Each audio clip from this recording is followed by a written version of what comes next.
Jai Shri Ram. Have you heard of Gayopakhyanam?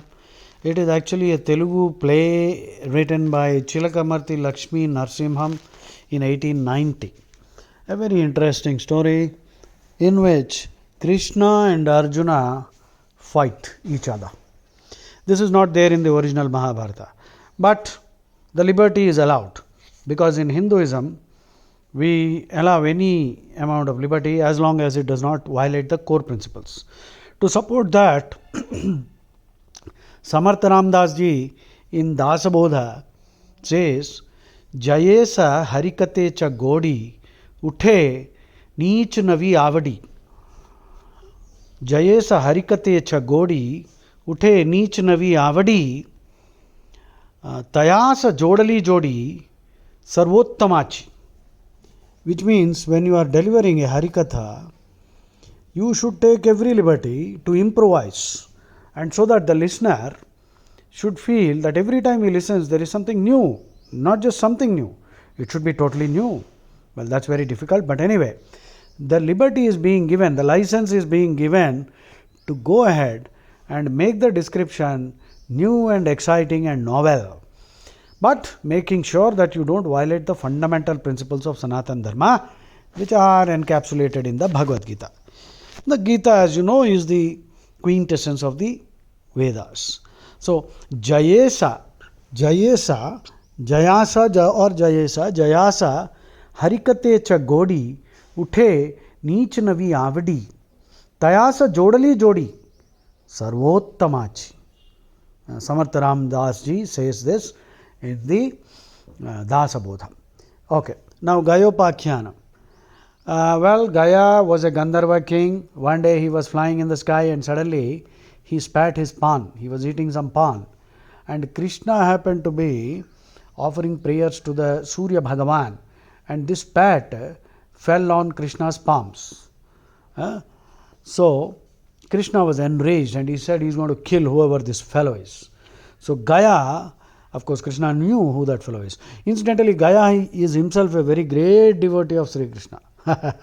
But Krishna said, I'm going to kill him. Come on. How can you spit into my hands, open palms? So Gaya ran. He was shivering. So Gaya ran and met Narada. So Narada advised, there's no way to escape now. But well, I have a plan. You go and catch hold of Subhadra's feet, who is the sister of Krishna and wife of Arjuna. So the plan was very simple. So Gaya went and fell at the feet of Subhadra and told her, see, someone is going to kill me and I am being chased, so please protect me. So he did not mention Krishna's name.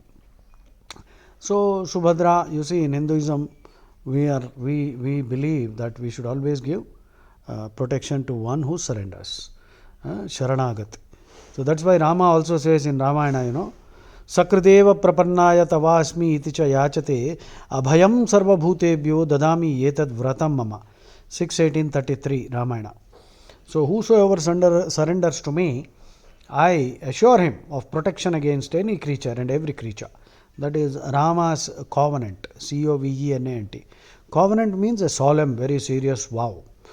So similarly, Krishna's covenant is there, 1866 in the Bhagavad Gita. So Subhadra said, okay, don't worry, we will take care of you, we will protect you.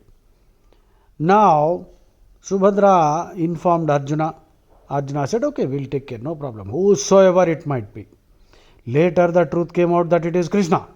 Now, Krishna, a furious Krishna, of course, Krishna is always acting, he is not furious. The whole story, actually, I do not know whether Chilakamarti Lakshmi Narsimham, who wrote this, included this as the moral or message. But I think we are entitled to draw our own inferences, like Samartha Ramdas ji already gave us the license. Na Jayasa harikate cha godi, uthe neech navi avadi, tayasa jodali jodi, attach whatever you want, jodo, tayasa jodali jodi, sarvottamachi. Such a kathavachak or raconteur is the best, sarvottamachi. So, I think Krishna was actually testing Arjuna's ability and willingness to fight the big war that is looming, right? So, this is something like a preparatory fight. So can he fight Krishna himself? Because in the Kurukshetra there are warriors on par with Krishna. Bhishma, Drona, Krupa, so many are there, Karna, all of them. If not on par, maybe just as close to Krishna as possible. So this is a test. So that is probably one reason. So Arjuna, Krishna is there, Krishna came, Krishna chased this fellow, Krishna came to know that this fellow is hiding in Dwarka. So he came there. Then Krishna and Arjuna are face to face. And the battle starts. Arjuna is not going to yield. Krishna is not going to yield. So as a nice fight goes on, and everyone, all the gods are watching because it's a very interesting fight. Of course, these are not, I have not read the Gayopakhyanam. See, in Telugu we had this movie, Sri Krishna Arjuna Yuddham, which is based on that Telugu play. I remember watching that as a child. But now I am freely adding and adding whatever my imagination suggests. So the battle continues, and at one point in the battle, Krishna decides, now enough is enough, I am going to use Sudarshana Chakra. So Arjuna decides, okay, to counter that I have the Pashupata Astram. So now it has reached a tipping point. The battle has taken what you call tipping point, or the critical mass, when even the slightest change can bring about a catastrophic, disastrous kind of consequence. So it has reached the tipping point. At that point, as usual, Shiva and Brahma, all of them come. Shiva said, hey, come on guys, please don't do this. If you start fighting like this and using all these extraordinary, nuclear weapons, the whole of creation will be disturbed and destroyed. So please don't do that. Then Brahma says, it's all right. Arjuna, let's do one thing. We will find a via media. He says, let Krishna behead this fellow Gaya. And then immediately I will revive Gaya. Okay. So Krishna painlessly beheaded Gaya with the Sudarshan Chakra, and Gaya was revived by Brahma. So Gaya got back his life, and everyone is happy ever after. So that means there is always a creative solution to even the most difficult problem, and you can draw your own inferences. So you should not be spitting here and there, spitting out of the car. So please don't do that. There is always a spittoon. Please understand, that's why we have a Swachh Bharat movement in India. We have to undertake Swachh Bharat in every aspect of our life. If you are foolishly worshipping some dargah or chandamiya, then you have to clean up. So Swachh Bharat does not simply mean physical cleanliness.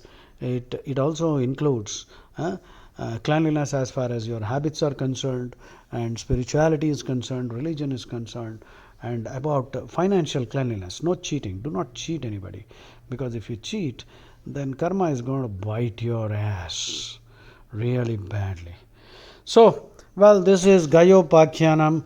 I hope you enjoyed listening to it. You can draw your own inferences, and please do make the comments, or write your comments and express your opinions in the comment section. Jai Shri Ram.